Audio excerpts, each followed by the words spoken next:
Shabbat 9 décembre 2017. Et donc le cours de ce Shabbat, ce sera sur l'éducation des enfants. Alors l'éducation des enfants en hébreu, on appelle ça le chinour. Et ce qui est intéressant, c'est que dans 3 jours commence Hanouka. Et justement, chinour, c'est la même racine que le mot Hanouka. Il n'y a pas de hasard si on fait ce cours-là 3 jours avant Hanouka. Donc je rappelle Hanouka, mardi soir, première bougie, n'oubliez pas. Donc le chinour, c'est l'instruction des enfants. Ça provient de Proverbe 22:6 qu'on lira tout à l'heure. Instruisez l'enfant selon sa voie. Chinour. Et donc le chinour, l'éducation des enfants, c'est pour consacrer les enfants à Dieu, comme on consacre le temple à Dieu dans l'histoire des Maccabées.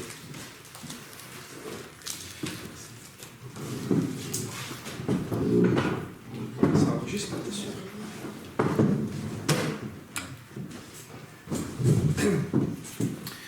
Donc voilà, on va commencer par l'introduction.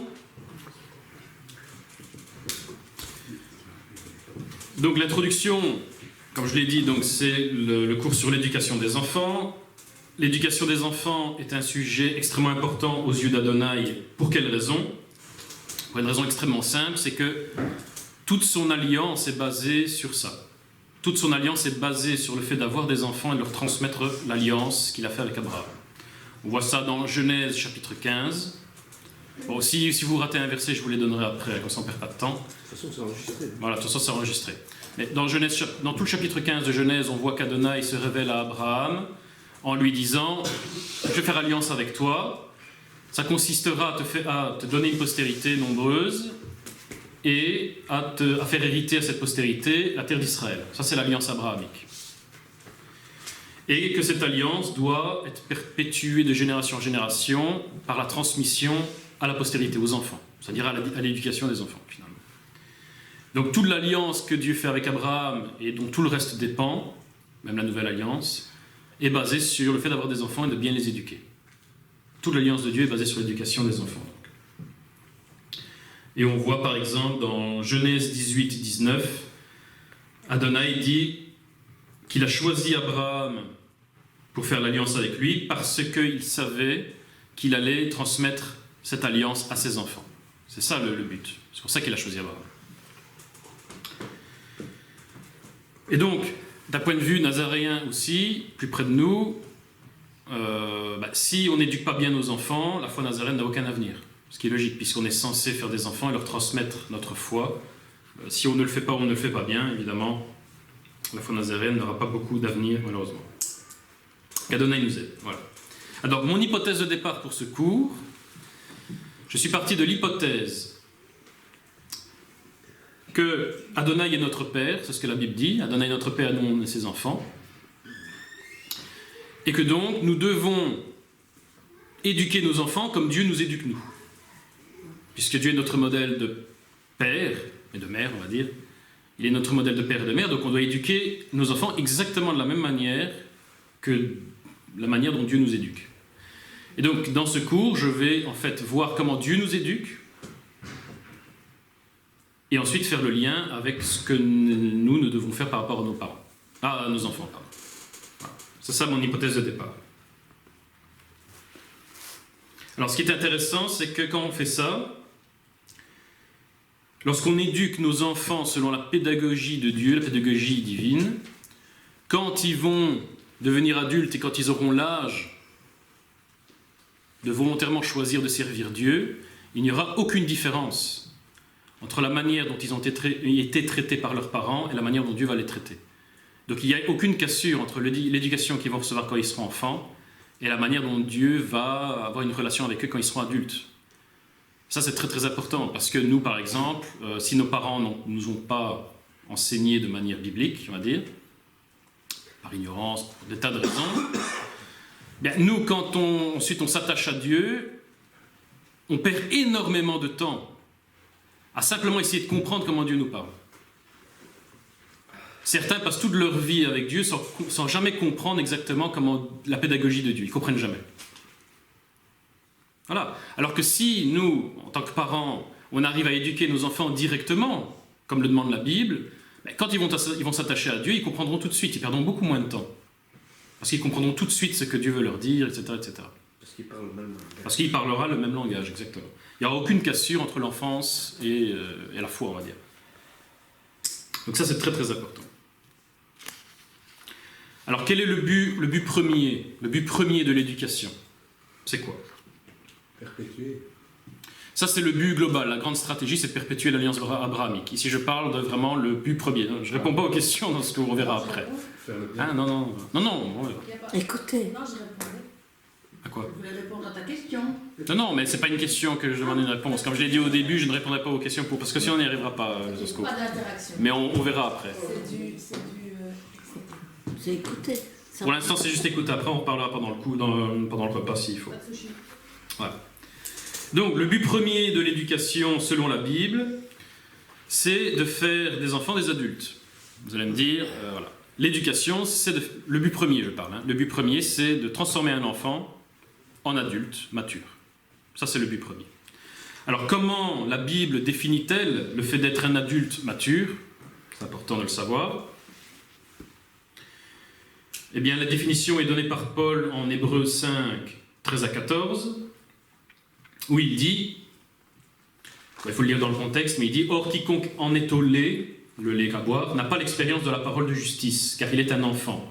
Mais la nourriture solide est pour les hommes fait, pour ceux dont le jugement est exercé par l'usage à discerner ce qui est bien et ce qui est mal. » Ça, c'est la définition biblique de l'adulte. L'adulte, c'est quelqu'un qui est capable, en toutes circonstances, et de manière totalement autonome, sans surveillance, de discerner entre le bien et le mal et de choisir le bien. Voilà. Ça, c'est la définition de l'adulte. Un enfant, c'est quelqu'un, par définition, qui ne sait pas la différence entre le bien et le mal, tant qu'on ne lui apprend pas, et que même s'il comprend la différence entre le bien et le mal, parfois il choisira le mal quand même. Pour des tas de raisons, généralement par ignorance, pour tester les parents, pour des tas de raisons. Un enfant ne choisira le bien que s'il est surveillé et canalisé par les parents. Au début, je parle. C'est le but de l'éducation, d'ailleurs. Donc un adulte, c'est ça. Un adulte, il sait toujours discerner le bien et le mal dans toutes circonstances, tout seul, et il sait choisir le bien sans être surveillé. Parce qu'il a bien compris l'intérêt qu'il y a à faire le bien, tout simplement. C'est ça l'adulte. Et donc on doit transformer nos enfants en ça, en un adulte mature.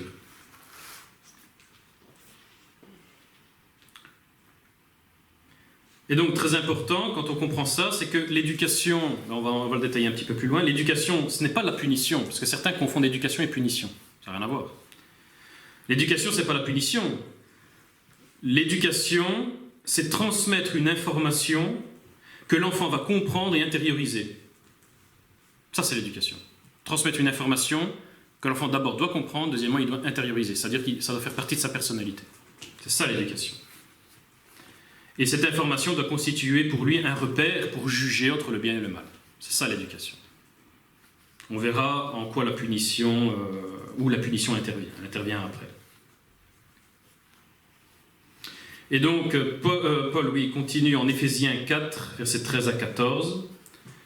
Il continue en nous disant que notre repère de l'adulte par excellence, c'est Yeshua. Il le dit dans Éphésiens 4. L'homme parfait, l'homme à la stature parfaite, c'est Yeshua. Et donc, si nous devons devenir des adultes parfaits, eh bien, on doit devenir comme Yeshua. Parce que c'est lui l'adulte. C'est même le seul adulte. On est tous des enfants ou des adolescents. Lui, c'est l'adulte, et c'est le seul. Mais on doit devenir adulte comme lui. Et donc, cela revient pour les parents à faire ressembler leurs enfants à Yeshua, finalement. C'est ça le but des parents. Les enfants, à l'état adulte, ils doivent être à l'image de Yeshua.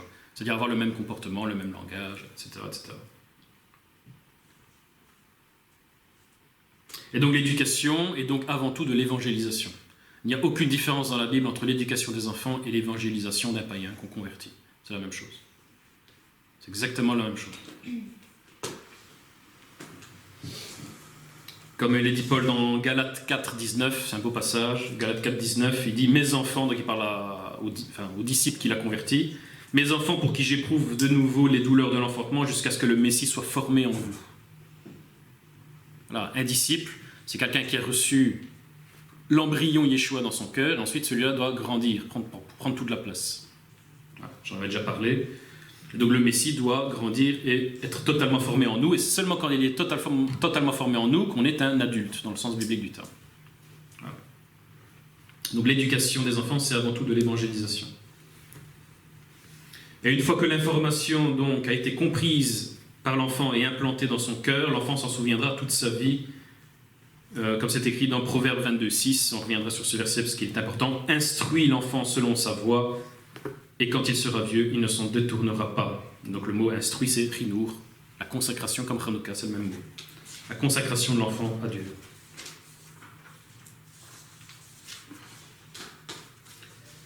Et donc j'avais fait un cours l'année dernière qui s'intitulait « Changer sa première pensée ».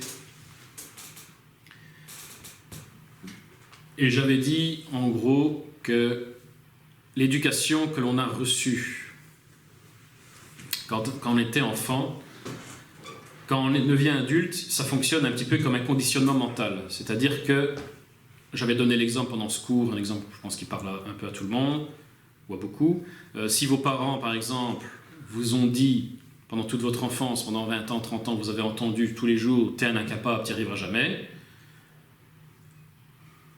quand vous essayez de faire une action, n'importe quoi, quand vous essayez d'entreprendre quelque chose, la première chose que vous entendez dans votre esprit, c'est « t'y arriveras jamais, t'es incapable ».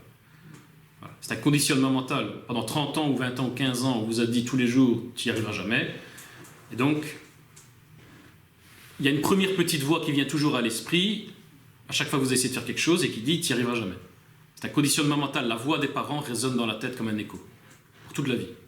Sauf si on le change. Il y a moyen de le changer, évidemment.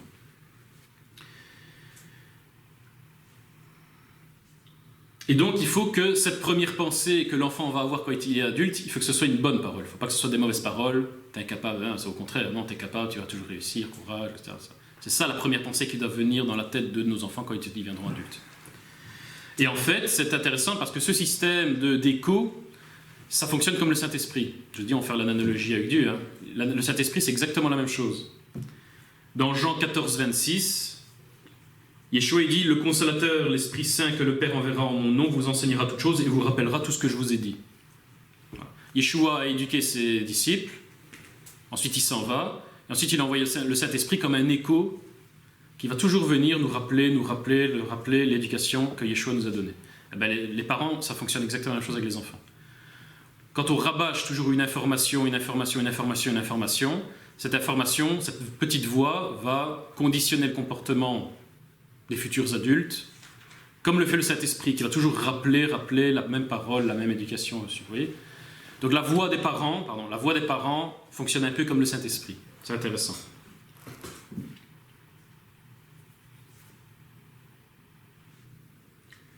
Et donc, comme on a dit, l'éducation, c'est d'être capable de faire comprendre à ses enfants la différence entre le bien et le mal et de choisir le bien. Et comme on le voit dans Deutéronome 30, 15, choisir le bien, c'est choisir la vie.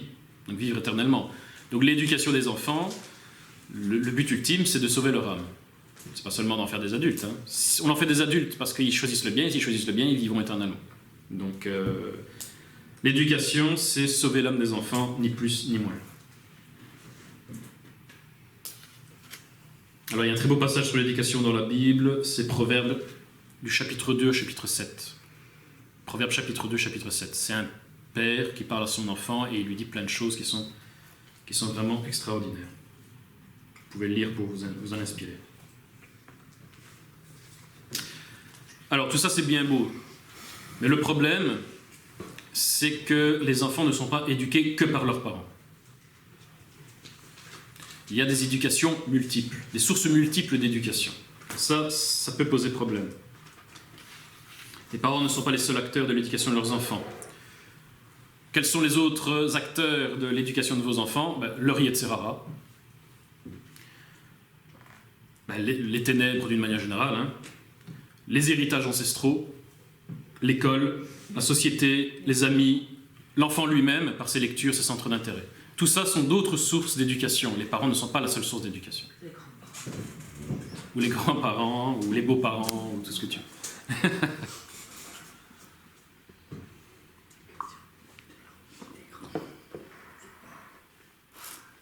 Malheureusement, toutes ces autres sources d'éducation peuvent donner à vos enfants de mauvaise éducation. Alors, ça peut arriver. Mais les parents n'ont pas le choix, ils sont obligés de lutter contre ça, contre ces autres sources de mauvaise éducation potentielle, puisque l'enfant est une éponge.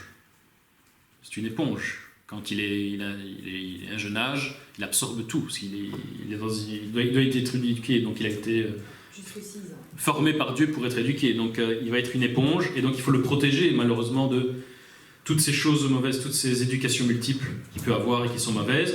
Le problème, c'est que les parents ne maîtrisent pas tout. Impossible. Les parents ne maîtrisent pas totalement l'éducation de leurs enfants. C'est humainement impossible. Donc, il y a un volet spirituel à l'éducation des enfants. Vous n'avez pas le choix. Tout ce que vous ne pouvez pas maîtriser dans l'éducation de vos enfants, vous devez absolument prier et intercéder pour que ce soit Dieu qui les protège. Parce que vous ne pourrez pas les protéger. C'est impossible. Donc, ne pas oublier le volet spirituel à l'éducation. Très important, prier, jeûner, intercéder régulièrement pour que ce soit Adonai qui gère ce que vous ne savez pas gérer, vous ne savez pas maîtriser, parce que c'est humainement impossible. Beaucoup de choses vous échappent des mains. Et ça veut dire que le peu de temps, parce que c'est vrai qu'on va passer peu de temps avec nos enfants, ils vont passer beaucoup plus de temps avec leur Yetzirara, ils vont passer beaucoup plus de temps avec leurs amis, ils vont passer beaucoup plus de temps à l'école qu'à la maison avec vous. Donc le peu de temps que vous passez avec vos enfants, il faut vraiment que ce soit un temps de qualité. Voilà. Il faut que ce soit un temps absolument de qualité dans lequel vous allez frapper fort dans le sens éducation, je parle, hein, pas dans le sens punition. Dans le sens éducation, il faut vraiment que ce soit un moment de qualité. Mais tout ce que vous ne maîtriserez pas, parce que c'est pas possible, il faut prier, vraiment. Donc ça, le volet spirituel à ne pas oublier dans l'éducation. Ensuite, il y a un autre principe qui est l'éducation, c'est en fait avant tout une auto-éducation. Parce que là, on a dit que l'éducation, c'est pour que les parents transforment les enfants en adultes. En leur transmettant les informations qu'il faut pour qu'ils deviennent adultes. Oui, mais si les parents eux-mêmes ne sont pas adultes, qu'est-ce qu'ils vous transmettent comme information? Bonne question. Les parents, par définition, ne peuvent transmettre à leurs enfants que ce qu'ils ont déjà, qui est logique. S'ils n'ont pas eux-mêmes un certain nombre d'informations permettant de devenir adulte ou d'être adulte, ben, ils ne peuvent pas le transmettre à leurs enfants. C'est tout à fait logique. Donc Yeshua dans Matthieu 7,5, il dit ça en disant « Hypocrite, ôte premièrement la poutre de ton œil, alors tu verras comment ôter la paille de l'œil de ton frère. » Tu dois d'abord trouver la solution pour toi, avant de savoir comment solutionner le problème de l'autre. Voilà, tout simplement. Ce qui signifie que tous les problèmes, tous les défauts, tous les traits d'enfantin ou adolescents que les parents ont encore en eux et qu'ils n'ont pas réglés avant d'engendrer leurs enfants, ils le transmettront à leurs enfants. Tout ce que les parents qui ont eux-mêmes hérité de traits enfantins ou adolescents des ancêtres et qu'ils n'ont pas réglés, ils vont le transmettre à nouveau à leurs enfants. Donc les enfants, quand ils naissent déjà avec des traits enfantins et adolescents, parentaux ou ancestraux, qui n'ont pas été réglés et que eux vont devoir régler. Mais donc ça complique les choses, évidemment, parce que ça veut dire que pour éduquer les enfants, les parents doivent eux-mêmes s'éduquer pour devenir adultes. Techniquement, il faudrait faire des enfants seulement quand on est devenu adulte. Pas au niveau de l'âge, au niveau psychologique et spirituel. C'est pas le cas. Très, très largement. Alors, dans la majorité des cas, c'est pas le cas. Quand on fait des enfants, on est généralement pas totalement adulte soi-même, et donc impossible de faire des enfants totalement adultes eux-mêmes. Oui. Si je peux me permettre, ça peut faire peur tout ça, mais le côté justement qui ne fait pas peur, de la joie, de l'autre côté, c'est qu'en transmettant tout ça à nos enfants, ben, ils auront plus facile après aussi. On hérite aussi le positif de ceux qui sont bien. On hérite aussi des bonnes choses, oui, bien sûr. Hein. Il y a aussi le bon côté, on hérite aussi de bonnes choses, heureusement. C'est pour ça qu'Abraham l'a eu très tard. Oui, c'est vrai. À 100 ans, oui, c'est vrai. Donc attendez d'avoir 100 ans avant de faire un enfant. Non, je rigole. Mais non, mais effectivement, il faut être prêt avant de faire des enfants, mais bon, c'est pas toujours possible d'un point de vue âge. Et donc vos enfants actuellement, ben voilà, vous leur avez transmis des choses qui ne font pas partie d'un adulte et donc contre lesquelles ils vont devoir se battre toute leur vie. Sauf si quand ils sont dans leur petite enfance, vous-même vous trouvez la solution et vous arrivez à régler le problème, on va dire. Ou sinon, si vous-même vous n'y arrivez pas et que vos enfants eux-mêmes n'y arrivent pas, ils transmettront ça aussi à leurs enfants, etc., etc., etc. Malheureusement. Donc très important d'étudier le sujet de l'éducation pour les parents.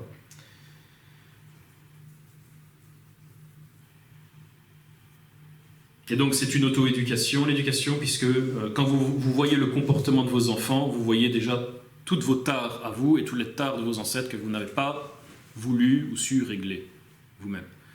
Et donc ça vous revient toujours dans la tronche, on va dire. Vous n'avez pas voulu le régler, eh bien, vous allez quand même le régler. C'est tout. Comme le dit très bien le petit adage juif, il dit « Si tu ne veux pas souffrir un petit peu maintenant, tu souffriras beaucoup plus tard. » C'est toujours comme ça. Souffrir, vous souffrirez toujours. Vous pouvez décider de souffrir un petit peu maintenant ou de souffrir beaucoup plus tard, mais vous souffrirez de toute façon. Ça vous revient. Tout ce qui n'est pas réglé vous revient toujours dans la tronche. Il vaut mieux le régler le plus vite possible quand c'est petit que quand ça devient très grand. Voilà. On n'échappe pas au tard. Pourquoi c'est toujours vu comme ça, pessimiste? Je veux dire, ça peut être une joie d'éduquer ces autres. Pourquoi c'est toujours vu comme une souffrance, le fait de, par exemple, de parler, d'éduquer ses enfants? Ah mais non, mais c'est extraordinaire, c'est sauver une âme, hein, c'est former un adulte. C'est extraordinaire quand le parent est adulte. Oui, mais non, mais c'est extraordinaire, mais il faut avoir les solutions, parce que sinon ça peut devenir vite un très gros problème. Mais j'ai dit que pas de débat, hein, parce que sinon on n'y arrivera jamais. Mais oui, il n'y a pas que le côté pessimiste, hein, mais ici on est dans l'éducation, il y a le côté positif, il y a le côté négatif. Alors le but ultime cette fois-ci de l'éducation, on l'a compris, c'est d'abord...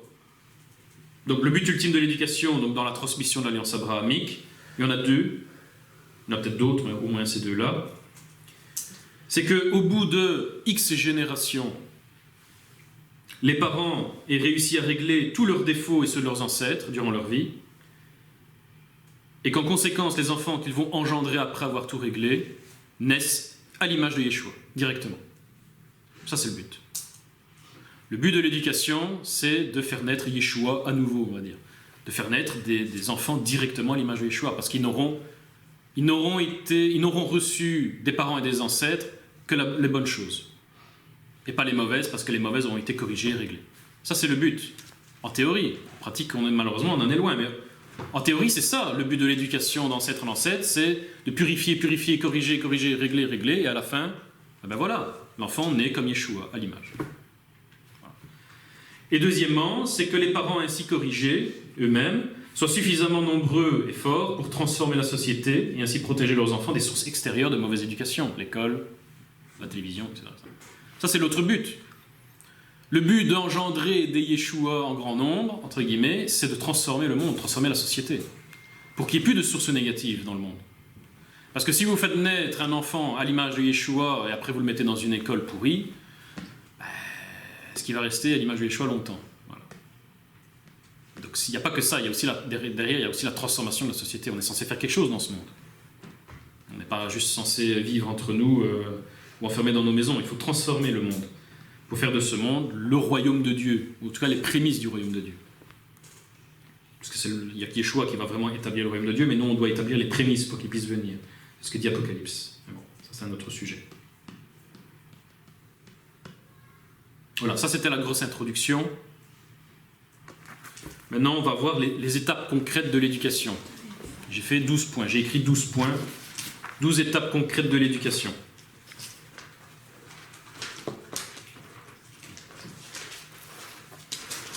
Alors, première étape, la légitimité de l'autorité parentale.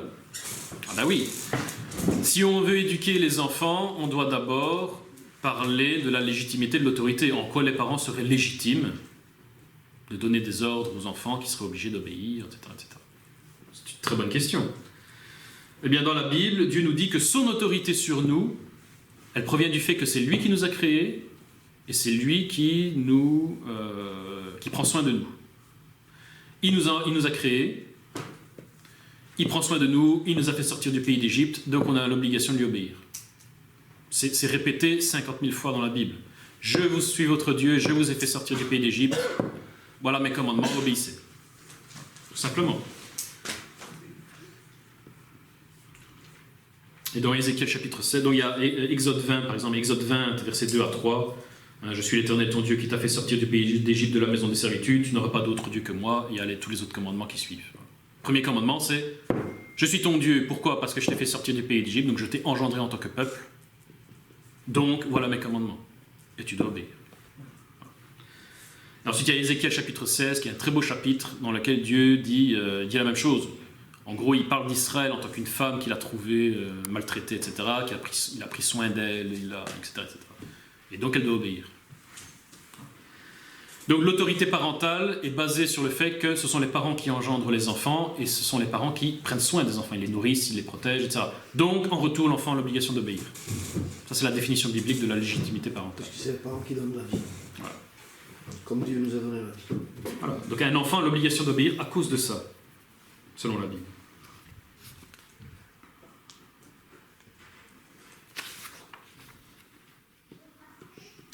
Et ce qui est intéressant, ce qui est important, c'est que donc il faut déjà apprendre, on va dire, cette légitimité parentale. Les parents ont cette légitimité par rapport aux enfants qui ont l'obligation d'obéir. Mais aussi, il faut leur apprendre que dans le monde, il y a des autorités qui ne sont pas légitimes, et auxquelles ils doivent désobéir. Et ça, la Bible nous l'enseigne aussi. J'ai fait un cours sur le sujet appelé Authentification des prophéties l'année dernière. L'authentification des prophéties. Deutéronome chapitre 13 nous enseigne, c'est Dieu qui nous enseigne. Il nous dit qu'il y a des autorités qui sont illégitimes. Il nous dit comment les discerner. Et il nous dit, tu dois désobéir. En gros, c'est quoi une autorité illégitime? C'est une autorité qui remet en cause les règles que les parents ont édictées pour leurs enfants. Ce que Dieu il dit, les autorités illégitimes, ce sont celles qui transgressent ses commandements. Donc c'est la même chose pour les parents. Les autorités illégitimes auxquelles les enfants doivent désobéir, voilà, ce sont les autorités qui disent le contraire de ce que les parents instituent pour leurs enfants. Ce sont des autorités illégitimes et les enfants ne doivent pas les écouter. Et des fois, les parents peuvent l'être aussi. Je parle pas pour moi. Oui, il y a des parents qui sont illégitimes. Je suis d'accord. Ça, c'est encore un autre problème. Mais effectivement, il y a des parents qui ne protègent pas les enfants, qui ne nourrissent pas. Donc, voilà. Là, oui, on est obligé de parler d'un idéal, forcément. Voilà. On est obligé de parler d'une référence. Non. Et donc voilà. Donc il faut inculquer ça aux enfants. Bon, pas quand ils sont peut-être tout petits, il faut attendre un petit peu parce que c'est déjà quelque chose d'un peu plus subtil. Mais il y a des autorités. Il va rencontrer dans sa vie, même dans sa jeunesse, des autorités illégitimes qui vont dire exactement le contraire des parents. Ils ne doivent pas les écouter. Si je peux me permettre, c'est après l'âge absorbant, donc 6 ans. Ouais. À partir de 6 ans, il entre dans une phase de raisonnement. Donc c'est à partir de là qu'on peut commencer parce qu'il va mettre les pièces en place. Ah ouais, ça Avant, va. ça ne sert à rien. Oui, parce qu'à l'âge de 6 ans, l'enfant prend conscience de sa personnalité, de son individualité. C'est ce que j'ai écrit parce que je voulais le dire après. Oui, ça. Mais les détails, on les verra après. Moi, je fais la grande stratégie. Après, les détails, on les remplira. Ça, je suis d'accord. Donc voilà, il y a des autorités légitimes. Il faut l'apprendre aux enfants. Il faut apprendre aux enfants à le reconnaître. C'est quoi le repère? Ils enseignent contre les commandements des parents. Voilà, c'est ça, les autorités légitimes. Deuxième étape, informer des règles, informer des commandements qu'ils vont devoir respecter selon leur pédagogie propre. Informer des règles selon leur pédagogie propre. C'est l'équivalent du don de la Torah. Les parents doivent un jour, ils doivent faire le don de leur Torah à leurs enfants. Les enfants doivent vivre un Sinaï, si vous voulez. Il y a un moment, les parents doivent informer les enfants des commandements, des règles qu'ils vont devoir respecter durant toute leur jeunesse. Donc il faut que les parents donnent à leurs enfants leurs commandements, c'est-à-dire lui identifier ce qui est bien et ce qui est mal. On a dit que c'est ça l'adulte. Donc il faut lui identifier, ça c'est bien, ça c'est pas bien. Et il va devoir étudier les règles parentales, les connaître et les pratiquer, exactement comme on fait pour les commandements pour la Torah. C'est exactement la même chose. Il va devoir étudier le pourquoi du comment, comprendre, etc. Alors, les règles que les parents vont devoir demander de respecter aux enfants doivent être réalistes pour l'enfant de son âge. Forcément, on ne peut pas lui demander quelque chose de trop gros pour lui. Mais il ne faut pas non plus prendre les enfants pour des imbéciles en leur demandant pas trop. Parce que, en français, on utilise le mot « élever ses enfants ». Élever ses enfants, c'est les élever vers le haut.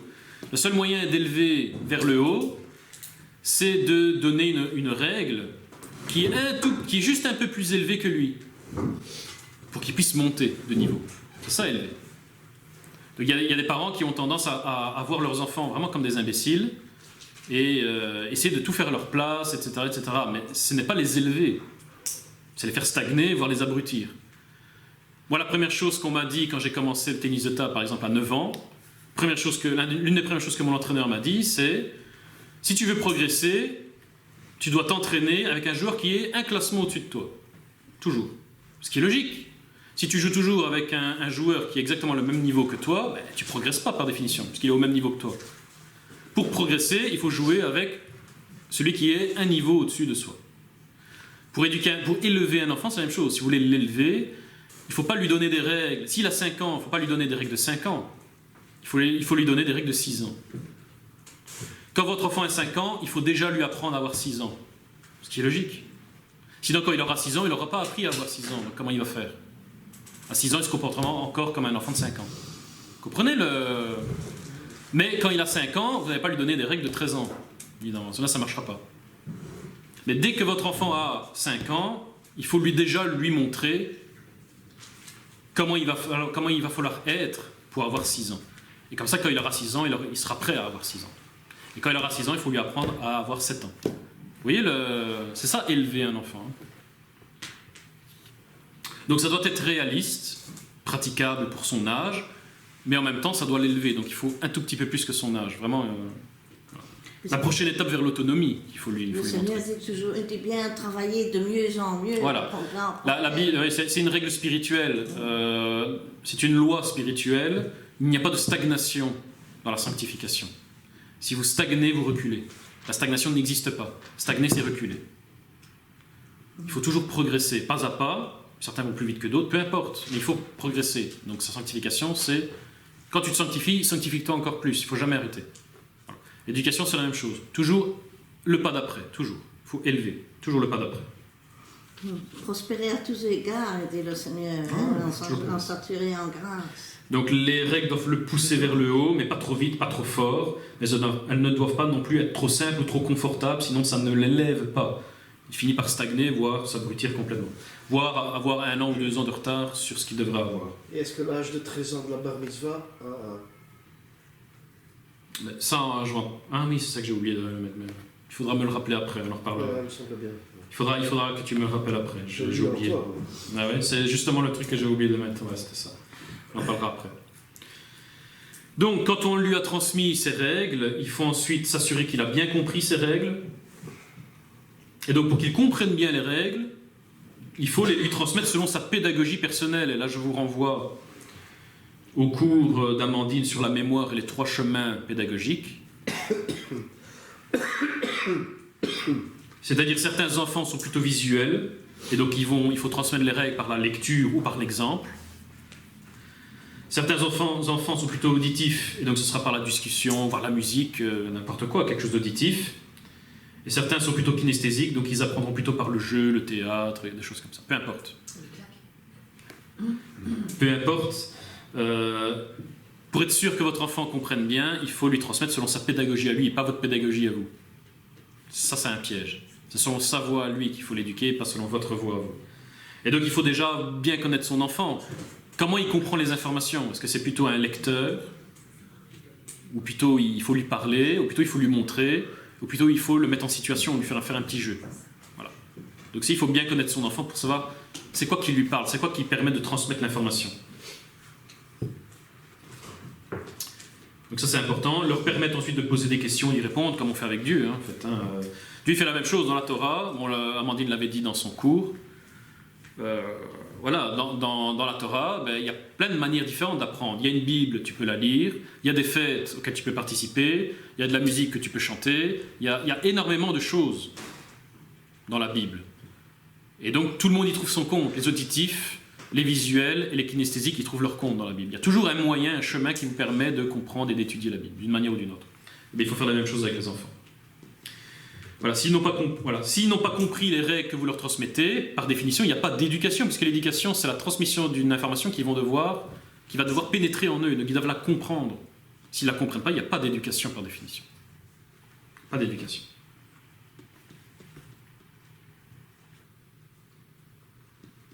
Et comme pour la Torah, il faut leur rappeler ces règles jour et nuit. Hein, comme le dit Torah dans Josué 1,8, Dieu nous donne ses commandements et puis nous dit étudie-les jour et nuit. Parce que si tu oublies, on est tous oublieux, les enfants peut-être encore plus que les adultes. Si ces règles à un moment sont oubliées parce qu'on ne les rabâche pas, bah, ils finiront par désobéir par ignorance, ils ne s'en souviendront plus. Et donc ça ne va pas. Donc il faut jour et nuit, c'est-à-dire régulièrement revenir sur ces règles. Il faut vraiment que les enfants les mémorisent comme nous on est censé mémoriser la Torah. Les enfants doivent mémoriser la Torah de leurs parents. C'est la même chose, jour et nuit. Les règles doivent être pratiques et tout de suite praticables pour pouvoir rapidement en faire une habitude. Il ne faut pas leur transmettre des choses abstraites. C'est vraiment des choses concrètes, pratiques. Puisque finalement, l'éducation, c'est quoi ? Ce n'est qu'une série de bonnes habitudes à prendre. C'est ça la bonne éducation. C'est une série de bonnes habitudes à prendre. Donc ça doit être des choses pratiques, faisables par l'enfant, pour que ça devienne des habitudes. Tout simplement. Ça doit devenir de bonnes habitudes. Et donc ces règles doivent avoir pour but de pratiquer les bonnes midotes, hein, comme nous. Hein. Adonai nous donne des commandements qui servent à quoi ? Qui nous servent à faire exprimer les midotes, c'est-à-dire les traits de caractère de Dieu. On doit être saint comme Dieu lui-même est saint. Pour être à l'image de Yeshua, on doit exprimer les mêmes midotes, les mêmes traits de caractère que lui. Et donc les commandements servent à ça, à nous faire exprimer l'humilité, la miséricorde, la discipline, etc., etc. Pour les enfants, c'est la même chose. Les règles que les parents donnent à leurs enfants doivent leur permettre de réveiller en eux ou de cultiver, s'ils les ont déjà, les midotes de Yeshua. Donc il faut faire la liste des midotes que vous voulez transmettre à vos enfants. Il faut faire la liste également des qualités et des défauts que vos enfants ont déjà, pour savoir sur quoi il va falloir insister, on va dire. S'ils ont tel et tel défaut, ben vous savez déjà qu'il va falloir établir une stratégie pour que ce défaut devienne une qualité, etc., etc. Donc tout ça, il faut le faire. Hein. C'est exactement comme pour nous, hein, comme pour les adultes. Voilà, enseigner ces midotes, établir des stratégies pour les pousser à apprendre et à exprimer leurs qualités manquantes à travers ces règles. Voilà. C'est exactement comme pour la Torah. Exactement comme pour la Torah. Troisième point, il faut autonomiser l'enfant en l'informant des conséquences de ses choix de manière compréhensive et selon sa pédagogie. Comme on l'a dit, devenir adulte, c'est être autonome dans ses choix. Devenir adulte, c'est être autonome dans ses choix.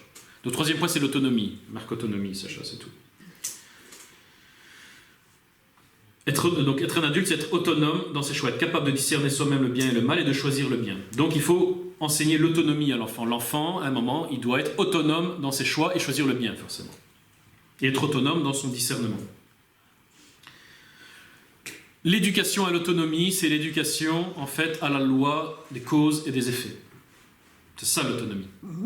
Il faut expliquer à l'enfant Voilà. maintenant les aboutissants de ces... En fait, voilà. L'éducation à l'autonomie, c'est en fait lui faire comprendre à l'enfant la règle de la cause et de la conséquence.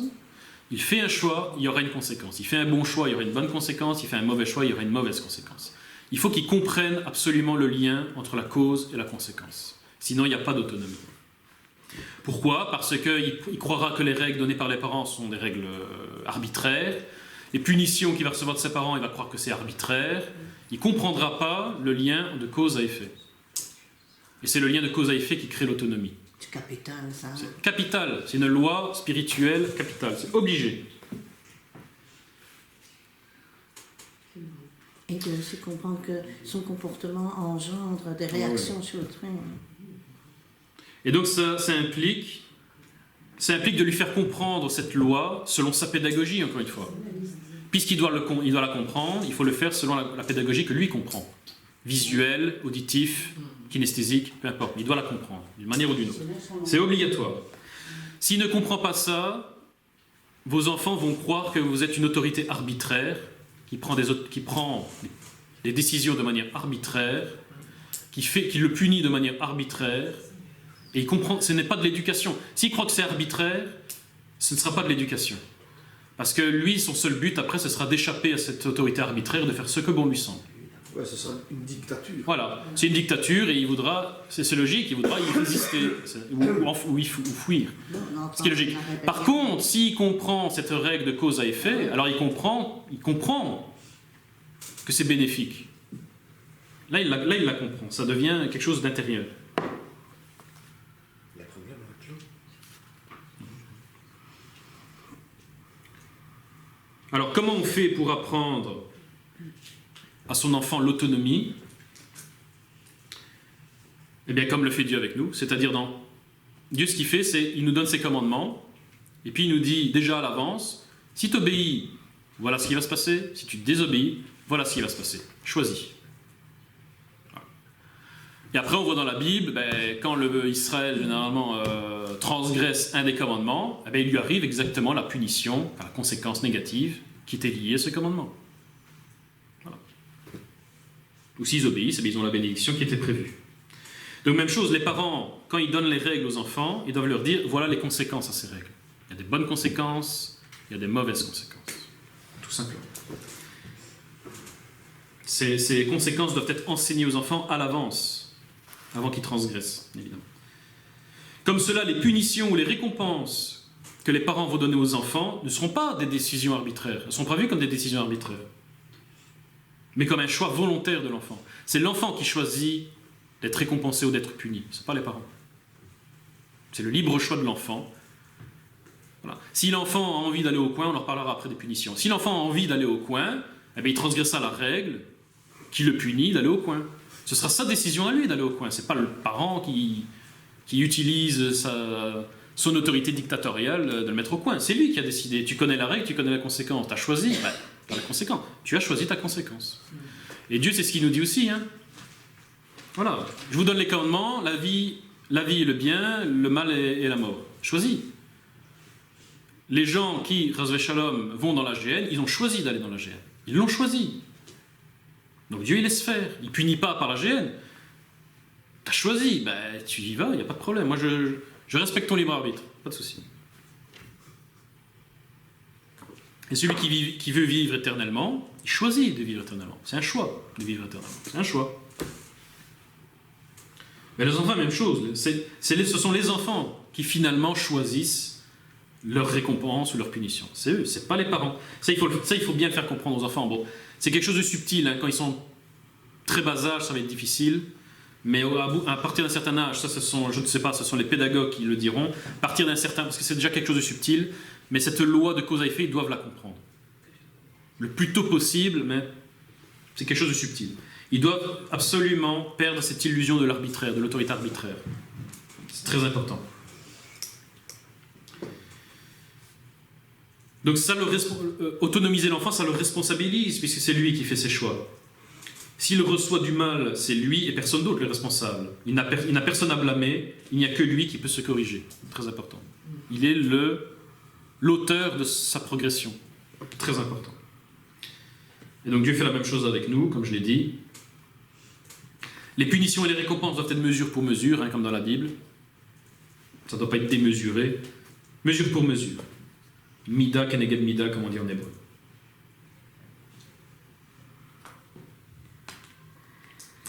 Et donc, quand on lit Lévitique 26, Deutéronome 27 et 28, donc ce sont les passages où Adonai annonce la couleur, comme on dit, donne la liste de toutes les bénédictions, de toutes les malédictions.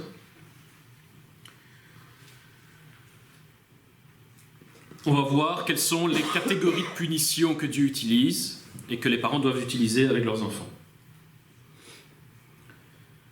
Donc ce qui est important, c'est que, point de vue des conséquences, donc des récompenses ou des punitions, les parents sont vraiment dans la peau de Dieu par rapport à leurs enfants. Hein, les parents sont les dieux ou le Dieu de leurs enfants, vraiment. C'est-à-dire que l'intérêt de la punition, c'est quoi? La punition, c'est en fait une conséquence négative artificiellement créée par le parent. C'est toujours dans le point 3. Le point 3 est très long, parce que celui qui parle des punitions, il faut détailler un certain nombre de choses. La punition est une conséquence négative artificiellement créée par le parent pour mimer les conséquences négatives que le futur adulte rencontrera dans sa vie, plus tard. Comprenez ça? Je répète. La punition, c'est une conséquence négative artificiellement créée par les parents pour mimer de manière contrôlée et douce, enfin plus douce en tout cas, les conséquences négatives que l'enfant, quand il sera adulte, il rencontrera dans la vie réelle. Tout à fait. Il faut absolument protéger vos enfants des véritables conséquences négatives que la vie va leur donner. Parce que quand la vie donne les conséquences négatives de nos actes, ça peut faire mal, ça peut être très blessant et traumatisant. Donc il faut absolument que les parents protègent leurs enfants de ces véritables conséquences négatives, des conséquences de la vie elle-même. Et pour ce faire, il faut absolument que les parents entraînent leurs enfants à recevoir la monnaie de leur pièce, mais de manière contrôlée, en créant des conséquences négatives artificielles, c'est-à-dire des punitions. Minimalisé, en fait. Ah. C'est comme un entraînement. Un boxeur, à l'entraînement, petit à petit, il apprend à recevoir des coups, il apprend à encaisser. Petit à petit, de plus en plus fort. Jusqu'à être capable, après X années de boxe, de monter sur un ring, à l'entraînement toujours, et de recevoir des vrais coups, à pleine puissance. Parce que le jour où il se retrouvera dans une bagarre de rue, le type qui est en face, il n'aura pas de protection, il n'aura pas de gants, et il va taper de toute sa force. S'il n'apprend pas à l'entraînement, petit à petit, à recevoir des coups de manière contrôlée, etc., quand il recevra son premier coup dans la rue, il est mort. L'enfant, c'est la même chose. S'il n'apprend pas, quand il est enfant, à recevoir des conséquences négatives de ses mauvais choix, petit à petit, de manière contrôlée, tout au long de son enfance, quand vous allez le lâcher, parce qu'à un moment il faudra le lâcher dans la vie réelle, premier mauvais choix, il aura vraiment une conséquence négative, là, une vraie, une réelle, celle que la vie donne. Il peut ne jamais s'en remettre. Par contre, si vous l'avez entraîné petit à petit à encaisser des coups, je ne parle pas forcément physiquement, mais à encaisser des conséquences négatives, vous le préparez physiquement, psychologiquement, spirituellement à encaisser les coups de la vie, plus tard. Et affronter les difficultés. Et à affronter toutes les difficultés. C'est comme un entraînement de boxe. Il doit encaisser, il doit apprendre à encaisser les conséquences négatives. Bien sûr, il doit apprendre à ne pas avoir de conséquences négatives, c'est-à-dire faire de bons choix, évidemment. Là, l'école peut avoir un rôle positif aussi dans certains... Ah oui, il y a du positif et du négatif dans tout, de toute façon. Ça permet aussi de relever les défis de la vie. Hein. Ah oui, etc. Il faut apprendre à vos enfants à encaisser les coups de la vie, tout simplement. Donc ça, je le dirai un petit peu après, je crois, mais pas de surprotection, ça ne sert à rien. Surprotéger vos enfants, tout leur servir sur un plateau... Vous allez en faire des faibles, des gens qui seront incapables de supporter le coût de la vie. Des perdants. Quoi. Ce sont des perdants, des losers. C'est vrai. Donc l'éducation bisounours, c'est terminé. L'éducation bisounours, ça ne marche pas. Si vous aimez vos enfants, apprenez-leur vraiment à être résistants face aux conséquences négatives de la vie. Parce que la vie ne va pas leur faire de cadeaux. Hein. Les gens qui seront sur leur chemin quand ils seront adultes, certains ne vont pas leur faire de cadeaux. Il faut en faire des résistants, des guerriers. Et ça commence à la petite enfance, mais de manière progressive, évidemment. À chaque âge, on adapte et on augmente le salaire, on va dire. Donc Dieu, il fait la même chose avec nous. Quand on transgresse, il nous envoie une conséquence négative équivalente à notre transgression pour nous apprendre ce qu'on a fait de mal et pour nous apprendre que le mal ne paye jamais. Le mal ne paye jamais. Ben, l'enfant doit comprendre la même chose. Il fait un mauvais choix, immédiatement il a une conséquence négative. Le mal ne paye jamais.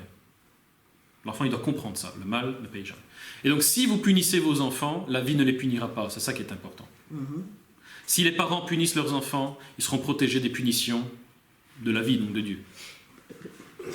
Et il vaut mieux, si les parents ne punissent pas leurs enfants, c'est la vie qui les punira, et là, ça va faire mal. C'est ça le traumatisme. Parce que certains disent, oui, mais la punition que les parents donnent aux enfants, ça peut traumatiser. Non. Enfin, si les parents font n'importe quoi, ça peut être traumatisant. Et si c'est bien fait, une punition, ça protège du traumatisme. Ça ne traumatise pas, ça protège du traumatisme. Le traumatisme, c'est la vie réelle qui la donne. C'est rarement la punition des parents. Ça, c'est important de bien comprendre ça. Si vous aimez vos enfants, punissez-les. C'est très, très important.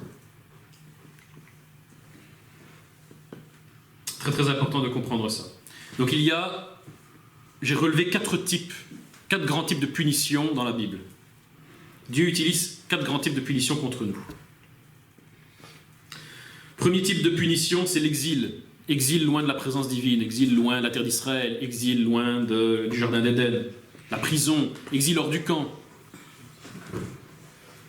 Quand on devient impur, exil hors du camp, etc. etc. L'exil, premier type de punition. Alors par rapport à l'enfant, par rapport à l'enfant, ça revient par exemple à l'exiler de la présence des parents, le mettre au coin, l'enfermer dans sa chambre. Il est puni par l'exil. Il faut l'exiler. Le jeter dans une cave. Bon, la cave c'est peut-être un peu chaud, mais voilà. J'en connais qui l'ont fait. Hein. Ils ont des enfants très bien élevés, c'est pas ça, mais ça c'est selon ce que vous voulez faire avec vos enfants. Mais première punition, l'exil.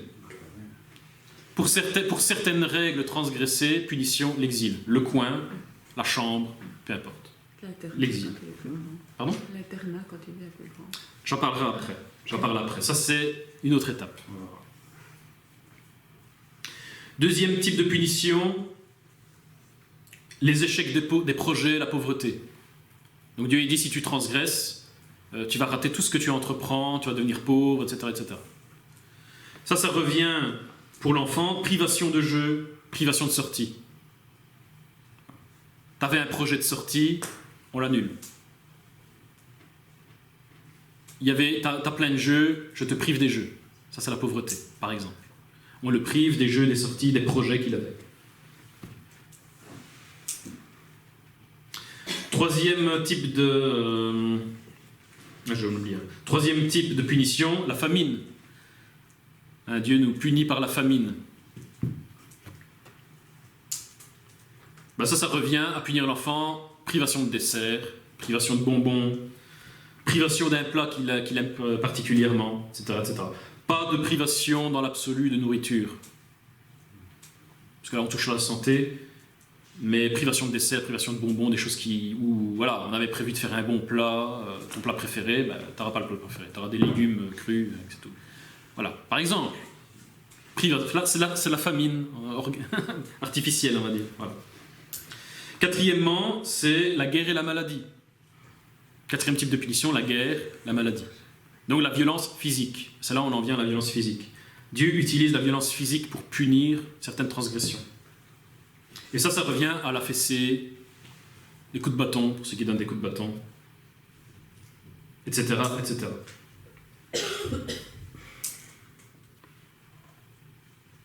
Alors les récompenses, évidemment, c'est le contraire. Récompense, c'est le contraire de l'exil. Donc c'est la présence des autres, la présence des parents, la présence des amis, la présence des frères et sœurs. Donc c'est pas être mis au coin, donc c'est l'affection, le rire, etc. La nourriture plaisante. Bon, il ne faut pas les goûts et de dessert et de bonbons, mais voilà. La nourriture plaisante. C'est les jeux, les sorties. C'est la douceur, la tendresse, les câlins, etc. etc. C'est la vie normale. Exactement. Alors, les punitions et les récompenses doivent être choisies en fonction de la pédagogie personnelle de l'enfant. Encore une fois, je reviens avec le cours d'Amandine. C'est-à-dire les punitions qui lui parlent le plus. Il y a des enfants, la privation de nourriture, ça leur parle. Il y a des enfants, ils n'en ont rien à faire. Il y a des enfants, les mettre au coin ou les enfermer dans la chambre, ça leur parle. Il y a des enfants, ils n'en ont rien à faire. Il y a des enfants, la fessée, ça leur parle. Il y a des enfants, ils n'en ont rien à faire. Voilà. Donc ça dépend le type d'enfant que vous avez. Il y a des enfants, ils vont apprendre par la fessée. Il y a des enfants, ils ne vont pas apprendre par la fessée. Il y a des enfants, ils vont apprendre par la privation de nourriture. Il y a des enfants, ils ne vont pas apprendre par la privation de nourriture. Et il y a des enfants qui n'apprennent pas du tout de l'exil. Ils n'ont rien à faire d'être mis au coin pendant 5 minutes et puis ils ressortent et ils refont la même bêtise. Ils n'ont rien à faire. Ça ne leur parle pas. Il y a des enfants, ça ne les dérange pas d'être enfermés dans leur chambre. Pas dans ta chambre. Ok, pas de problème. Ils n'ont rien à faire. Donc il faut bien sûr utiliser le type de punition qui va parler à votre enfant. Sinon ça ne sert à rien. Ce n'est pas une punition pour lui. Donc ça, il faut connaître son enfant et savoir qu'est-ce qui fonctionne. Tout simplement. Qu'est-ce qui fonctionne pour lui. Alors, pour la violence physique ne va pas fonctionner avec tout le monde. Pour certains, on a eu un peu le débat en ce moment, certains qui pensent que la violence physique va tout régler. Non. Moi, j'ai connu des enfants, vous aviez beau les fesser, vous aviez beau les frapper avec un maillet, avec tout ce que vous voulez, ils en ont rien à foutre. Mais ils en ont rien à faire.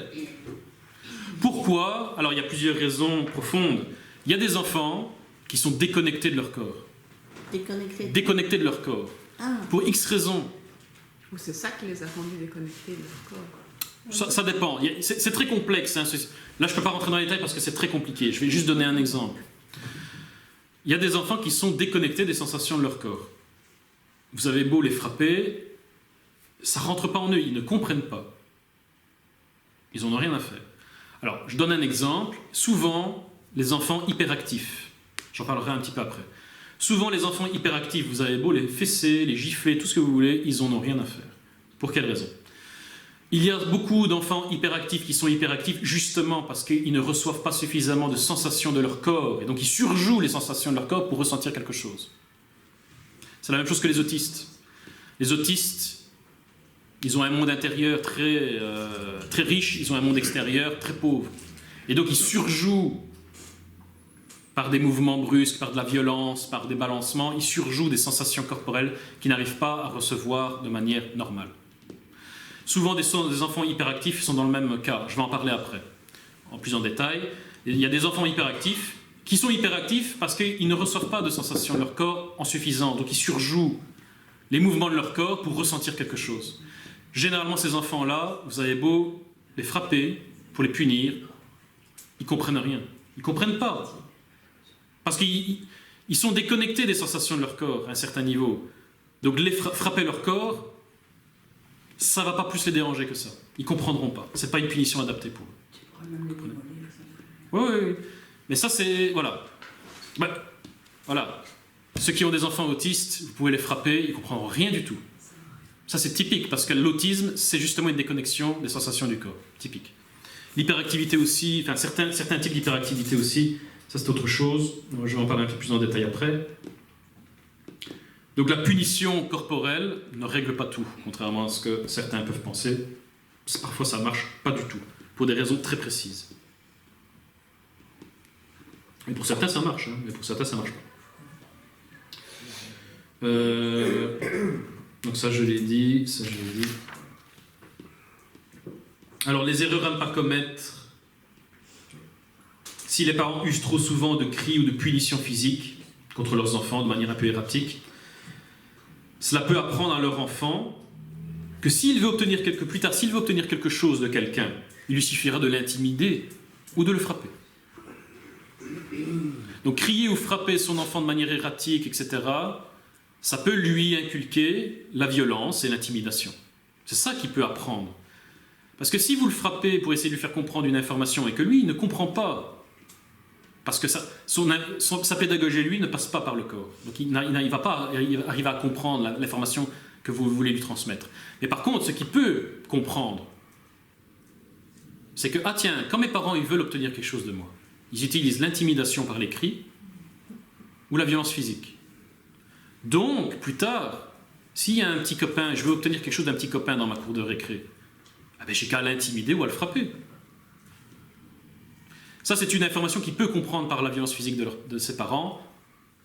Quand les parents s'acharnent à utiliser la violence physique contre leurs enfants, alors que ce n'est pas leur pédagogie propre. Et donc lui, l'enfant, il va comprendre tout à fait autre chose. Il va comprendre la violence. Donc ça, c'est un risque. On peut en faire un délinquant, entre guillemets. Il peut devenir un délinquant. Attention aussi, les parents ne doivent pas non plus utiliser le chantage émotionnel. Ça, c'est la grosse erreur des mères, souvent. Finis ton assiette ou sinon maman va être très triste. Chantage émotionnel, extrêmement grave. Chantage émotionnel ou affectif, extrêmement grave.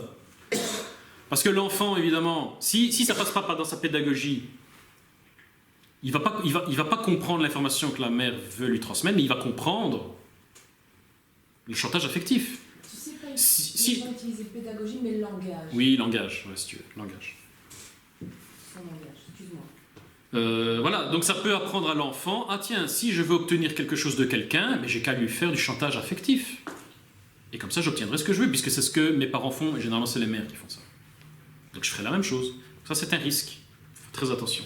Généralement, les parents, quand leurs enfants ont 2 ans, 3 ans, 4 ans, ils s'étonnent de voir que leurs enfants leur font du chantage affectif. Ils veulent obtenir quelque chose, ils vont pleurer, ils vont se rouler par terre, dans les lieux publics pour que les parents soient bien gênés, etc., etc. Ils vont se dire, mais c'est qui lui a appris ça? En fait, c'est les parents qui leur apprennent ça. Ça commence par finis ton bol, sinon maman va être très triste. Ça commence comme ça. Et l'enfant, il comprend ça. Chantage affectif, ok, pas de problème. Et après, il retourne ça contre les parents. Moi, je fais dans l'autre sens. Finis ton bol, sinon c'est moi qui le mange. Qu'est-ce que tu dis? Je fais dans l'autre sens. Finis ton bol, sinon c'est moi qui le mange. Donc ça leur apprend à devenir des manipulateurs émotionnels. Et ça marche. C'est très dangereux.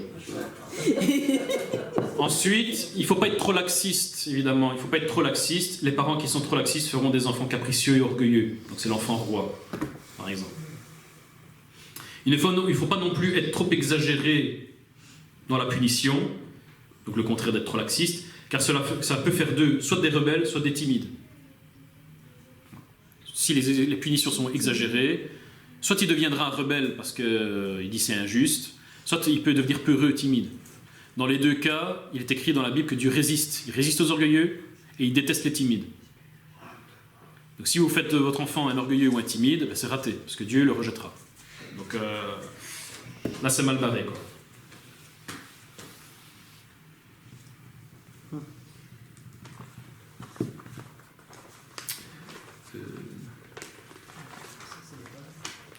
Donc il est écrit que Dieu résiste aux orgueilleux, donc c'est terminé. Et il est écrit que nous n'avons pas reçu un esprit de timidité, mais un esprit de force, d'amour et de sagesse. Voilà. La timidité, c'est le tiède dans l'Apocalypse. Dieu le rejette. Dieu ne sait rien faire avec un timide, un peureux. Il ne sait rien faire. Il ne peut pas l'envoyer évangéliser quelqu'un, il ne peut pas l'envoyer enseigner devant une salle de personnes parce qu'il a peur, il ne peut pas l'envoyer exorciser quelqu'un parce qu'il a peur des démons. Le timide ou le peureux, Dieu, il ne sait rien faire avec ça. Il a une éducation faible. C'est terminé, voilà. C'est terminé, il ne sait rien en faire. Donc vos enfants ne doivent ni devenir des orgueilleux, parce que Dieu leur résistera, ni des timides ou des peureux, parce que Dieu les rejettera. Ni l'un ni l'autre. Alors, autre chose importante au niveau de la punition, si vos enfants font une bêtise et qu'ils reçoivent une conséquence naturelle, c'est-à-dire que c'est la vie qui leur donne une conséquence négative, il ne faut pas les repunir une deuxième fois derrière. Parce que là, c'est un moyen pour leur permettre... Normalement, les parents doivent protéger leurs enfants des conséquences réelles, en leur donnant des punitions, mais parfois, c'est pas possible, parce qu'ils sont à l'école, parce que... Voilà. Et donc, forcément, ils vont vivre des véritables conséquences négatives de leurs mauvais actes, de leurs mauvais choix.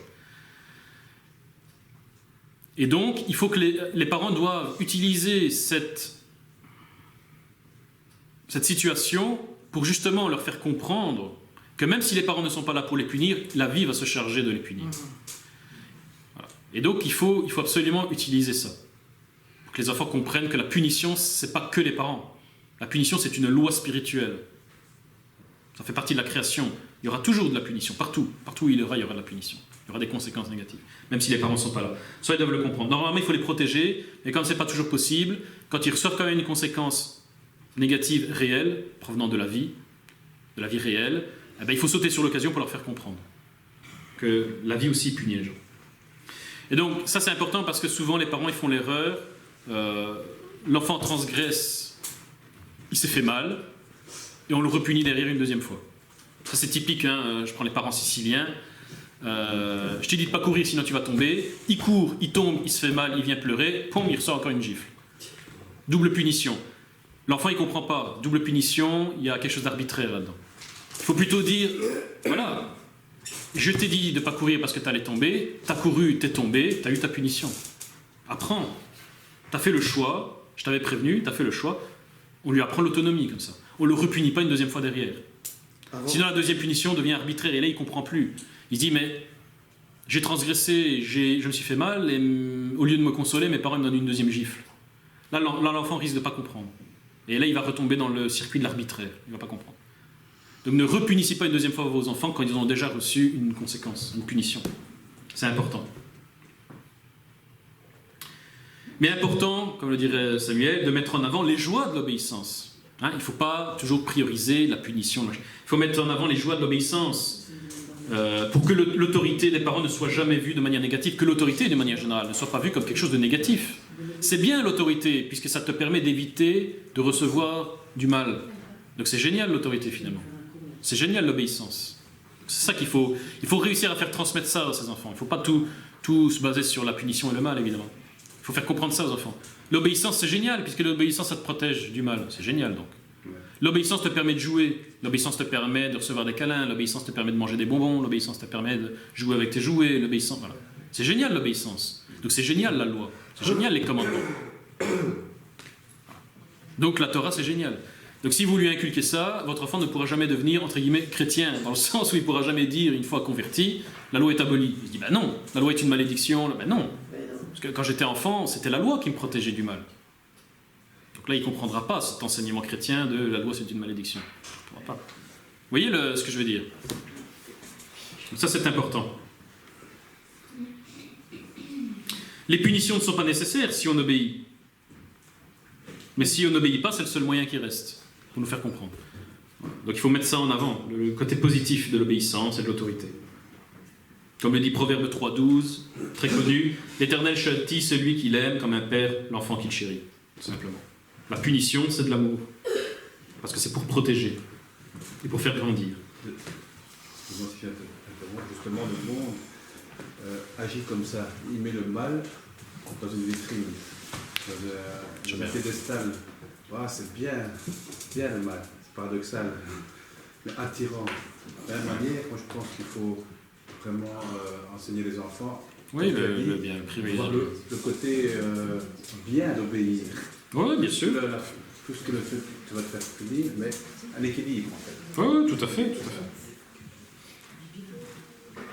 Alors pour les enfants dont c'est le langage, la fessée, comme c'est écrit dans Proverbe 23, 13-14, n'épargnez pas la correction à l'enfant, si tu le frappes de la verge, il ne mourra pas. En le frappant dans la verge, tu délivres son âme du séjour des morts. Donc même le fait de fesser son enfant, c'est de l'amour. Il ne faut pas faire ça avec colère ou avec haine, évidemment. C'est de l'amour puisque ça lui permet, dans certains cas, de sauver son âme, carrément. Mais parfois, ce n'est pas le langage de l'enfant, donc ça ne sert à rien pour certains enfants de donner la fessée parce qu'ils ne comprendront pas. Donc ça sert à rien.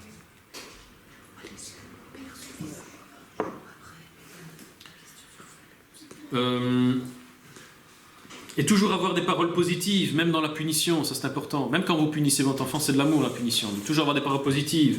Je te punis parce que tu as commis un acte qui n'est pas digne de toi, tu vaux mieux que ça. Il ne faut pas lui dire, oh, t'es un vrai connard, tu m'emmerdes. Ah non. T'es nul, t'arrêtes pas de faire des conneries. Non. Il faut lui dire, c'est pas digne de toi. Tu mérites mieux que ça. Pendant que vous le punissez, vous lui donnez sa punition, il faut lui dire ça. Ce que tu as fait, c'est pas digne de toi, tu vaux mieux que ça. Ça, c'est la phrase qu'il faut sortir quand vous punissez votre enfant. C'est important. Alors, très important, parce qu'on a eu aussi le débat en ce moment.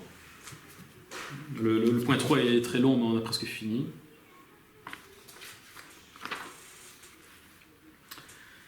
Le but de la punition ne doit pas être que l'enfant se tienne tranquille sans broncher pour que les adultes puissent vaquer à leurs occupations. Ce n'est pas le but de la punition. Certains se trompent entre éduquer son enfant et le faire se tenir tranquille. Ça n'a rien à voir. Voilà. Ça n'a rien à voir.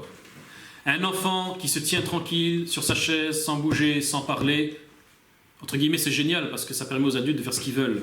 Mais peut-être que l'enfant est malheureux et mal dans sa peau. C'est pas l'éduquer. Éduquer son enfant à être malheureux et mal dans sa peau, c'est pas de l'éducation. Vous avez raté son éducation si c'est ça ce qui en résulte, le produit. Donc un enfant tranquille, parce que certains disent, tiens, cet enfant-là, il reste tranquille sur sa chaise, il parle pas, il est sage, génial. Mais non. Alors peut-être qu'il est bien éduqué, peut-être qu'il est très heureux. Hein. Il y a des enfants qui sont très sages et très heureux, il n'y a pas de problème. Mais c'est pas forcément un gage de bonne éducation. Le fait qu'un enfant se tienne tranquille, silencieux, c'est pas forcément le gage d'une bonne éducation. Ça n'a rien à voir. Peut-être, peut-être pas, mais ça n'a rien à voir. Connaître son enfant. Voilà, ça n'a rien à voir. Donc certains confondent tranquillité et éducation. Ça n'a rien à voir. Un enfant tranquille qui dit rien, ça peut être un enfant malheureux, mal dans sa peau. Peut-être, peut-être pas, mais peut-être. Et ça, c'est pas de l'éducation. Ça va exploser plus tard. Voilà, et qui explosera peut-être un jour. Et ça, ce n'est pas de l'éducation. Ce n'est pas de l'éducation. On n'éduque pas son enfant en le faisant se tenir tranquille. Qu'est-ce qu'il apprend en se tenant tranquille? J'emmerde mes parents. Ah oui, c'est ça. Il apprend que j'emmerde mes parents me punissent parce qu'ils ont marre de moi, et ils ont envie d'être tranquilles. Donc c'est pas génial l'information qui est transmise à l'enfant. C'est pas génial. Hein. Donc il faut faire très attention à ça. L'objectif, ce n'est pas de faire de son enfant un timide ou un peureux, mais d'en faire un homme ou une femme éduqué, adulte, mature. Un timide ou un peureux ne devient jamais adulte.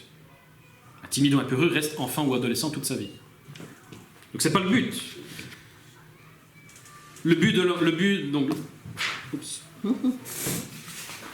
Donc les enfants ne doivent pas devenir des peureux ou des timides, mais des rois et des guerriers. Ils doivent devenir des guerriers pour Dieu. Voilà. Comme on l'a dit tout à l'heure dans 2 Timothée 1,7, ce n'est pas un esprit de timidité que Dieu nous a donné, mais un esprit de force, d'amour et de sagesse. Donc il ne faut pas faire de nos enfants des timides ou des peureux.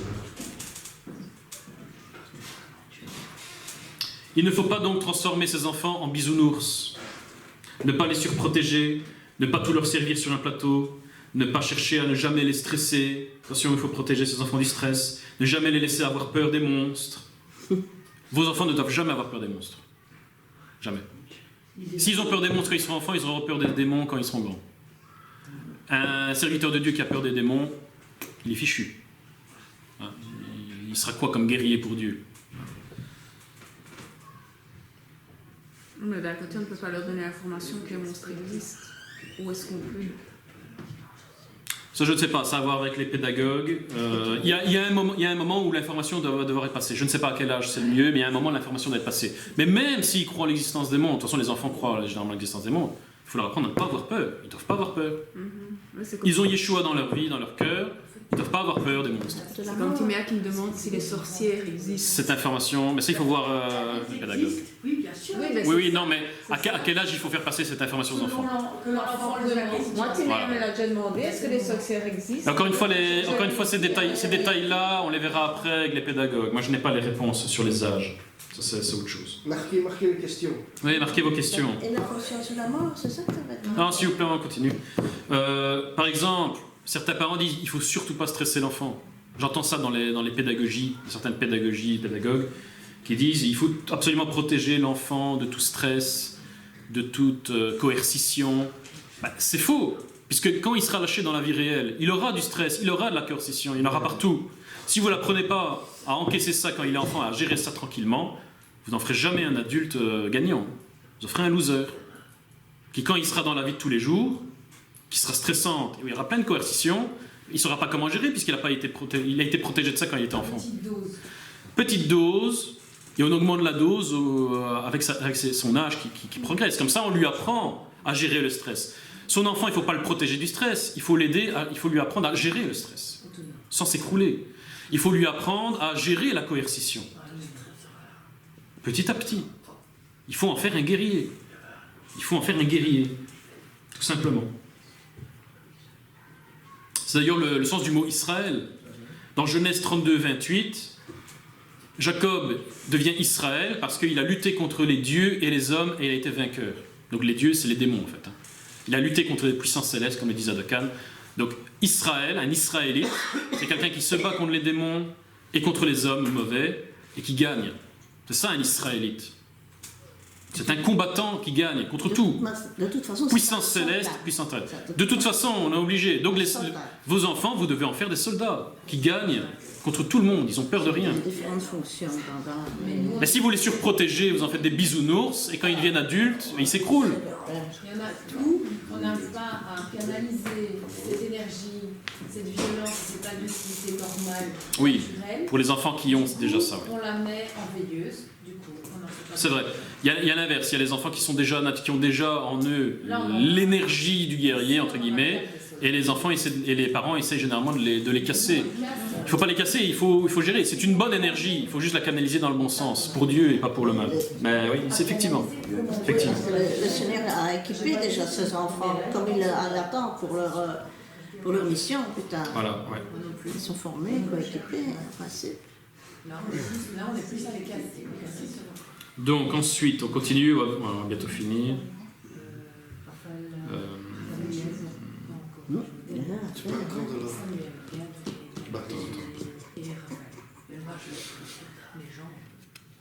Et donc c'est pour ça que dans la Bible, il y a des passages où vraiment Dieu il dit frappez votre enfant avec une verge, etc. Le but de Dieu quand il dit ça, c'est évidemment pas qu'on fasse mal à ses enfants, c'est parce que Dieu, lui, il veut faire des guerriers. Alors, ça ne veut pas dire qu'il faut frapper son enfant pour en faire un guerrier. Et comme je l'ai dit, si c'est pas son langage, il ne comprendra pas. Ça ne sert à rien. Mais ça veut dire qu'il ne faut pas faire de vos enfants des bisounours. N'élevez pas vos enfants comme des bisounours. Dieu, des bisounours, il ne sait rien en faire. Il ne sait pas les utiliser. De toute façon, C'est les tièdes, les bisounours. Il ne sait rien en faire. Il faut en faire des guerriers, tout simplement. Bon, on va passer au 4e point. Le point 3 était important, enfin, il était important dans tous les sens du terme. Les autres sont un peu plus courts. 4e point, il faut apprendre à son enfant le chesed, la miséricorde. C'est-à-dire, de temps en temps, il faut apprendre à son enfant le chesed, donc la miséricorde et la compassion. C'est-à-dire, s'il fait une bêtise, il transgresse une des règles, mais qu'il vient chez les parents, qu'il se repent sincèrement, en pleurant avec des larmes, etc., et qu'il s'engage à ne plus recommencer, eh bien, on lui pardonne et on ne lui donne pas de punition. En lui faisant comprendre, comme Yeshua, que s'il recommence, il aura une double punition. Yeshua le dit dans Jean 5, 5 à 14. Jean 5, 5 à 14, c'est le verset 14 qui dit Yeshua guérit un homme, et ensuite il le trouva plus tard dans le temple et lui dit « Voici, tu as été guéri, ne pêche plus de peur qu'il ne t'arrive quelque chose de pire. » Donc cet homme-là était malade pendant 38 ans, je crois, à cause d'un péché, parce que Yeshua le fait comprendre. Il a péché gravement et a reçu une maladie qui a duré 38 ans. Il demande à Yeshua de le guérir, et Yeshua le guérit, le pardonne, pas de punition. Enfin, la punition est arrêtée, c'est bon. Mais il lui dit « Mais attention, si ta repentance n'était pas sincère, il t'arrivera 2 fois pire. » Donc il faut faire comprendre ça à l'enfant. Un enfant qui se repent sincèrement d'une bêtise, il faut lui apprendre qu'il existe la miséricorde, la compassion. Si sa repentance est sincère, il échappe à la punition. Mais s'il recommence, alors il doit recevoir une double punition. Parce que c'est exactement comme ça que Dieu fait avec nous. Et ça lui apprend la miséricorde divine. Quand ensuite il va avoir un âge suffisant pour comprendre la foi, la Torah, qui va s'attacher à Dieu, il va immédiatement comprendre la loi, les punitions, mais la miséricorde qui permet de pardonner de ses punitions, enfin des péchés. Il va comprendre comment ça fonctionne, mais il va comprendre aussi la repentance sincère. Pour être pardonné, il faut avoir une repentance sincère. Oui, il va comprendre tout ce mécanisme. Ce sera un mécanisme naturel. Et donc de temps en temps, il faut apprendre ça aussi à ses enfants. 5e point. 5e point, évolution de l'intention, c'est important. 5e point, évolution de l'intention. La Bible nous dit dans Proverbe 9, 10 que la crainte de la punition, c'est le début de la sagesse. Ce qui est logique parce qu'on ne commence jamais par obéir par amour, forcément. On commence toujours par obéir par crainte de la punition. C'est le début de la sagesse. C'est pas la sagesse, c'est le début de la sagesse. Mais ce n'est pas suffisant. Ensuite, l'enfant doit commencer à obéir, non plus parce qu'il a peur de la punition, mais parce qu'il a compris l'intérêt d'agir, de bien agir. Il a compris que s'il agit bien, il y aura de bonnes conséquences, des conséquences positives. Donc il n'agit plus par peur de la punition, il agit par attachement au bien. Ce qui est déjà une évolution dans son intention, qui est déjà mieux. Et ça, on voit ça dans la parabole du semeur, dans Matthieu 13. Yeshua parle de ça. Il dit, les gens qui sont évangélisés, en gros, s'ils comprennent l'information qui leur est donnée et qui s'y attachent avec joie, ils porteront du fruit. Voilà. C'est ceux qui comprennent l'information, ils comprennent l'information qu'on leur a transmise, ils ont le désir de la mettre en pratique et ils portent du fruit. Donc c'est ceux qui s'attachent au bien, voilà. Et donc au final, parce qu'il y a une 3e étape d'évolution de l'intention, au final, l'enfant, à partir d'un certain âge, il doit obéir gratuitement. C'est-à-dire, il doit commencer à obéir, non pas parce qu'il a peur de la punition, non pas parce qu'il a compris l'intérêt du bien, parce que ça apporte des bonnes choses, des conséquences positives, mais parce que ça fait plaisir à ceux qu'il aime, tout simplement. Ça, c'est l'étape ultime de l'évolution de l'intention. C'est-à-dire, je n'obéis pas parce que je vais recevoir une récompense, j'obéis parce que maman est contente. Et ça, je suis content. J'obéis parce que papa, il est heureux. Et ça, je suis heureux. J'obéis parce que je vois que ça fait du bien à mes frères et sœurs. Et c'est ça qui me plaît. C'est de faire du bien à ceux qui m'aiment et à ceux que j'aime. Ça, c'est l'étape ultime. C'est l'amour gratuit. On sert Dieu par gratuité. Voilà. Mais ça, c'est à partir d'un certain âge. Il faut évoluer. Au début, peur de la punition, puis intérêt pour le bien, et ensuite, juste faire plaisir. Juste faire plaisir. Ça doit être graduel, évidemment. Et donc, ce qui implique que, pour faire comprendre ça aux enfants, à un moment, les règles sont toujours là, éventuellement les punitions sont toujours là, mais il n'y a plus de récompense. À un moment, petit à petit, tu as fait quelque chose de bien, ben ça me fait plaisir, c'est ça ta récompense, c'est que ça me fait plaisir. Il n'y a plus de récompense matérielle. Mais ça doit venir petit à petit, évidemment. Ensuite, ben c'est comme Dieu, hein, dans Deutéronome 11, Jean 14, 1 Jean 5, il est écrit « Obéissez à mes commandements pour aimer l'Éternel votre Dieu. Si vous m'aimez, gardez mes commandements. » L'amour de Dieu consiste à garder ses commandements. C'est l'étape ultime.